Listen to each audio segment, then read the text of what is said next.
Hi hello అండి. Good morning అండి అందరికీ. Welcome to Surya Teja vlogs friends. ఈరోజైతే మన ఛానల్లో యమ్మీ యమ్మీ చికెన్ పచ్చడి ఎలా చేయాలో చూపిస్తున్నాను ఫ్రెండ్స్. ఎవరికన్నా నచ్చితే ట్రై చేయండి. ఎలా వచ్చిందో మాత్రం కంపల్సరీగా కామెంట్ చేయండి ఫ్రెండ్స్. ఓకేనా మరి? ఇప్పుడు వెళ్ళిపోదామండి ప్రాసెస్లోకి. ఇదైతే 2 కేజీస్ చికెన్ అండి. ఇది బోన్లెస్ చికెన్ ఏం కాదండి, నార్మల్ చికెనే. ఇదైతే అంత చిన్నవి కాదు, అంత పెద్దవి కాదు, మీడియం సైజు ముక్కలు కట్ చేపించి తీసుకురావాలి ఫ్రెండ్స్. దీన్నైతే ఒక 3-4 టైమ్స్ మంచిగా కడిగేసుకోవాలి. తర్వాత సాల్ట్ వాటర్తో కూడా కడుక్కుంటే మనకి నీచు వాసన అనేది రాకుండా ఉంటుందండి. చూడండి, చూపిస్తున్న విధంగా పక్కన పెట్టేశాను. తర్వాత స్టవ్ పైన ఒక మందమైన వెడల్పైన గిన్నెను పెట్టుకున్నానండి. అది బాగా వేడెక్కిన తర్వాత ఈ చికెన్ని ఇందులోకి వేసుకోవాలండి.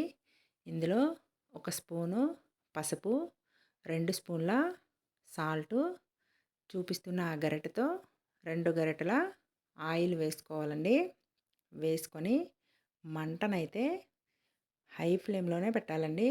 మీడియం ఫ్లేమ్లో ఏం పెట్టమాకండి. చూడండి, ఆ గరిటెతో 2 గరిటెల ఆయిలు. ఓకేనా? మంటనైతే హై ఫ్లేమ్లోనే పెట్టి బాగా కలుపుకోవాలండి. అలానే అస్తమాటికి కలపమాకండి, ఇంకా చిన్న పీసెస్ అయిపోతాయి అన్నమాట. చూడండి, చూపిస్తున్న విధంగా నేనైతే మంటని హై ఫ్లేమ్లోనే పెట్టాను. వాటర్ అనేది మనకి ఇందులోంచి పైకి వచ్చి అదేమో మంచిగా ఉడకాలన్నమాట. చూడండి, వాటర్ పైకి తేలుతుంది కదా, ఇలా అనమాట. మంటను సిమ్లో పెడితే మనకి ప్రాసెస్ కూడా లేట్ అయిపోతుంది. చికెన్ అలా అని తొందరగానే ఉడికిపోతుంది కదండి. నాకు ఇదంతా చేయడానికి 1 అవర్ అయితే పట్టిందండి. కరెక్ట్గా 1 అవర్ పట్టింది టైం అయితే. చూడండి, ఈలోగా చికెన్ మనకి ఉడికేలోపు ఈ మసాలా అనేది మనం ప్రిపేర్ చేసుకుందాం. దానికోసం స్టవ్ పైన ప్యాన్ పెట్టుకొని 3 ముక్కలు, చూడండి చూపిస్తున్న విధంగా, దాల్చిన చెక్క, 8 ఇలాచీలండి, తర్వాత 12 లవంగాలు వేసుకున్నానండి. చూడండి, ఇవే మెజర్మెంట్లు. చూడండి, ఆ స్పూన్తో 4 స్పూన్ల ధనియాలండి, అవి కూడా కొంచెం వేగనివ్వాలన్నమాట. తర్వాత అదే స్పూన్తో 1 స్పూన్ ఆవాలు, 1 స్పూన్ మెంతులు, 1 స్పూన్ జీలకర్ర అండి. అంతే మసాలా. ఇంతకు మించి ఏం వేయని అవసరం లేదండి. ఇప్పుడు నేను చెప్పిన ఈ మెజర్మెంట్ అయితే ఈ 2 కిలోల చికెన్కి ఎగ్జాక్ట్గా సరిపోతుందండి.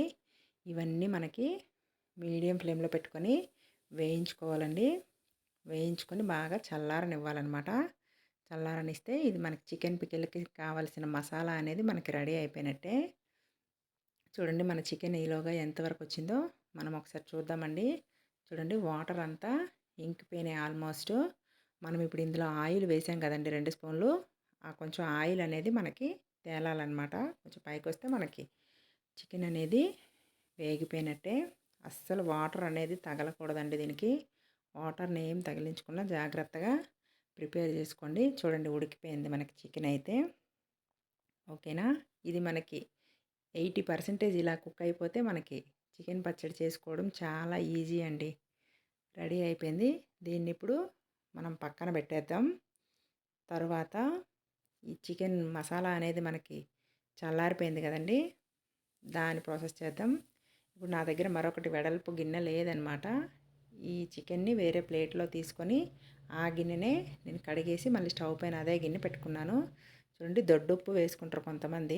నా దగ్గర ఉందనుకున్నాను, లేదనమాట. అందుకే నేను సాల్ట్ కొంచెం, వాటర్ చెమ్మ ఉంటుంది కదండి, అది పోయినంత వరకు కొంచెం మీడియం ఫ్లేమ్లో పెట్టుకుని వేయించుకున్నాను అనమాట. చూడండి, అదే ప్యాన్ మళ్ళీ పెట్టుకున్నాను అన్నాను కదా, కరెక్ట్గా 1/2 లీటర్ ఆయిల్ అయితే పట్టిందండి ఇది. 1/2 లీటర్ ఆయిల్ అనమాట. మీ కొలతకి 1/2 లీటర్ ఆయిల్, 2 కిలోల చికెన్కి 1/2 లీటర్ ఆయిల్ వేస్తే సరిపోతుంది. ఆయిల్ కొంచెం హీట్ అయిన తర్వాత ఈ ముందుగా పక్కన పెట్టుకున్న ఈ చికెన్ అంతటిని ఈ ఆయిల్లో వేసుకొని మిగిలిన 20% మనం చికెన్ పికిల్ రెడీ చేసుకోవాలన్నమాట. చూడండి, ఇది వేగుతోంది కదా మనకి ఆయిల్లో, ఇదైతే వేగిపోతుంది. ఈలోగా మనం మసాలాని కూడా గ్రైండ్ చేసుకుందామండి. ఇందులో మనం ఫ్రెష్గా దంచి పెట్టుకున్న అల్లం వెల్లుల్లి పేస్ట్ కూడా ఇందులోనే వేయాలన్నమాట. చూడండి, ఆయిల్లో ఇది ఒక 10% కుక్ అయిన తర్వాత మిగిలిన 10% అల్లం వెల్లుల్లి పేస్ట్ వేసిన తర్వాత వేగుతుందన్నమాట. అప్పుడు మనకి రెడీ అయిపోతుంది. వాటర్ అనేది అస్సలు ఒక డ్రాప్ కూడా తగలకూడదండి, అలాగైతే పచ్చడి మొత్తం పోతుందన్నమాట. చూడండి నేనైతే పల్లి ఆయిల్ ఏమీ యూజ్ చేయట్లేదు. నార్మల్ రిఫైండ్ ఆయిల్‌తోనే చేస్తున్నాను. ఇది ఎక్కువ రోజులు ఎక్కడ నిల్వ ఉంటుందండి. చికెన్ ఉంటే చాలు కదా మనకి రెగ్యులర్‌గా తినేస్తాం. అందుకోసమని నేను పల్లి ఆయిల్ ఏం తేవట్లేదు. నార్మల్ ఇంట్లో ఉండే రిఫైండ్ ఆయిల్ వేసాననమాట. చూడండి ఇదైతే ఫ్రెష్‌గా దంచి పెట్టుకున్న అల్లం వెల్లుల్లి పేస్ట్ మీకు చూపిస్తున్న ఈ స్పూన్‌తో 5 స్పూన్లండి. 5 స్పూన్ల అల్లం వెల్లుల్లి పేస్ట్ అనమాట వేశాను. ఇది బాగా ఆయిల్‌లో వేగాలనమాట. చూడండి మనకి మొత్తం మీద అల్లం వెల్లుల్లి పేస్ట్ చికెను కలిపి మనకి గోల్డ్ కలర్ రావాలనమాట. అలా వస్తే మనకి చికెన్ పచ్చడి అనేది రెడీ అవుతుందనమాట. ఓకేనా. చూడండి మంటనైతే ఇప్పుడు హై ఫ్లేమ్లో ఏం పెట్టమాకండి. మీడియం ఫ్లేమ్లోనే పెట్టుకోండి. మీడియం ఫ్లేమ్లో పెట్టుకొని కలుపుతూ ఉండండి. ఓకేనా. ఈలోగా మనం మసాలాని గ్రైండ్ చేసేసాము. చూడండి ఇది మసాలా పొడి అనమాట. ఈ మసాలా పొడిని ఇప్పుడు ఈ వేగుతున్న ఈ చికెన్ పచ్చడిలో వేసుకోవాలండి. అంతే. ఇది వేసేసామంటే మనకు ఆల్మోస్ట్ రెడీ అయిపోయినట్టే. ఓకేనా. ఇది కూడా ఇందులో కలుపుకోవాలి. ఇప్పుడు ముందుగా మనం వేయించుకున్నాం కదండి సాల్ట్, అది కొంచెం చెమ్మ ఉంటుంది కదా వాటర్ చెమ్మ, అందుకని కొంచెం వేయించాను. చూడండి చూపిస్తున్న ఆ స్పూన్తో 7 స్పూన్ల సాల్ట్ వేసానండి. 7 స్పూన్లు. అగోండి ఆ స్పూన్తో 7 స్పూన్ల సాల్ట్ వేసాను.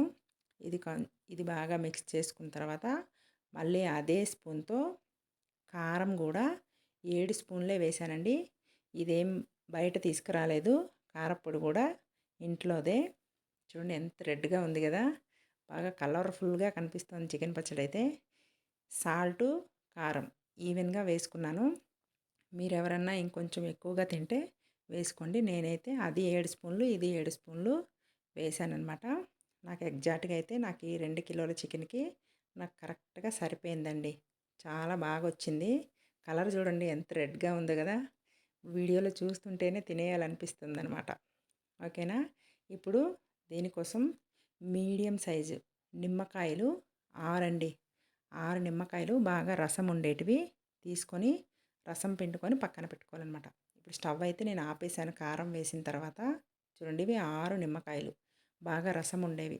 6 నిమ్మకాయలు విత్తనాలన్నీ తీసుకొని రసం తీసేసి ప్లేట్లో పెట్టుకున్నాను. ఇప్పుడు ఈ చికెన్ పచ్చడి అంతా బాగా చల్లారిన తర్వాత ఈ నిమ్మరసాన్ని ఆ చికెన్ పచ్చడిలో యాడ్ చేసుకోవాలండి. అంతే, మనకి ఎమ్మి ఎమ్మి చికెన్ పచ్చడి అనేది రెడీ అయిపోతుంది ఫ్రెండ్స్. ఇదైతే ఫ్రిడ్జ్లో పెట్టుకుంటే 3 నెలలు ఉంటుంది. అంత పెట్టుకున్నంత వరకు మనమైతే ఉంచుకోములండి. మాకైతే ఇది 20 డేస్ కూడా రాదండి. రెగ్యులర్గా తినేస్తారనమాట. నేను కొంచెం పాపకి హాస్టల్కి పంపించాను. తర్వాత మిగిలింది ఇంట్లోకి పెట్టేశానండి. ఓకేనా. అంతే అండి, చాలా ఈజీ చికెన్ పచ్చడి చేయడం అయితే. ఎవరికైనా నచ్చితే ట్రై చేయండి ఫ్రెండ్స్. ఎలా వచ్చిందో కామెంట్ చేయండి ఫ్రెండ్స్. మా వీడియోస్ కనుక మీకు నచ్చినట్టయితే లైక్ చేయండి, షేర్ చేయండి, సబ్స్క్రైబ్ చేయండి friends. Thank you for watching friends.